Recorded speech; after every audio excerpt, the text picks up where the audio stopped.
Family Bank was purely bought on hype and not on the fundamental analysis of its financials. This is one thing that the Kenyan investors do more and more, and oftentimes they do this, that most of people buy on hype and buy on speculations more than they buy on what they know or what they have themselves analyzed and understood. For example, Family Bank was listed yesterday at the Nairobi Securities Exchange, that is on 23rd June 2026. But you realize that after the listing, the share price shoot up to 50 shillings per share before it started to come down. If you just look at some basic numbers of Family Bank, you realize that the outstanding shares for Family Bank stands at 1.66 billion outstanding shares. That is the total number of shares that were listed to be traded at the Nairobi Securities Exchange. And then the shareholders' equity stand at around 34.77 billion. So if you look at the book value, or if you calculate for the book value from those figures, you realize that the book value for Family Bank should be or stands at around 20.9 shillings per share. So that should be the real price for share or for one share of Family Bank. But then you realize because of demand, this share did not settle there. It shoot from 18 and going up to 30, cruised past 40, 49, and hit 50. This was purely based on demand being higher than the supply, because people were really waiting for Family Bank to be listed. And because most people don't buy on the fundamental analysis, they buy on the hype.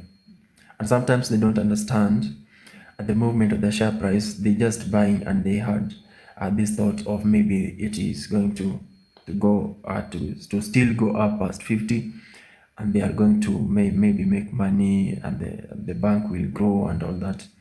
Of course, the bank will grow, but not at that rate. And because of that, I've just told you that the book value stands at around 20.9.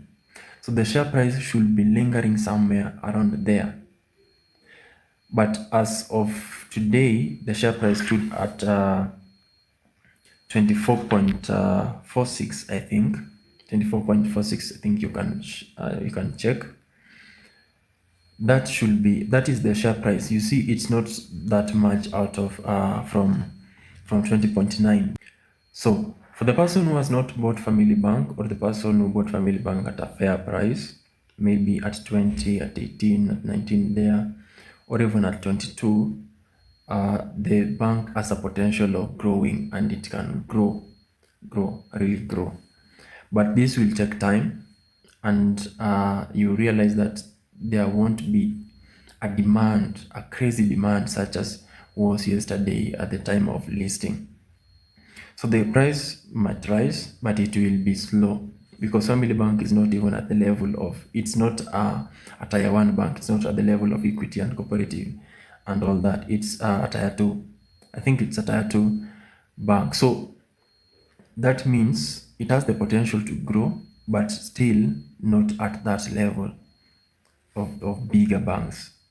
So if you want to maybe invest in a Family Bank, it is good to invest, but be checking if that price drops a little bit, maybe to 18 to 19 or even up to 20. That should be your entry level, so that you now keep the tab and you keep patiently wait for the bank or the share price to grow and the value of your money to grow. But if you bought at 40, 49, 50 yesterday, even at 30, and you didn't manage to sell before it came down, then know that you are at a loss. It's like you are selling clothes, then you go to the Gikomba to buy clothes so that you can come and sell in town. But then now you go and buy them at 50. You come to town and you realize people are not buying at 50, they are buying at 20. So definitely you are making a loss. But it's a good bank. I think you can check out, do your analysis, and maybe invest if you want to invest, or if you're willing to put your money in Family Bank. It has the potential to grow. My name is MJ, and I'm your investment consultant. Get me through 0796656436 through SMS, WhatsApp, or calls, I'll be available.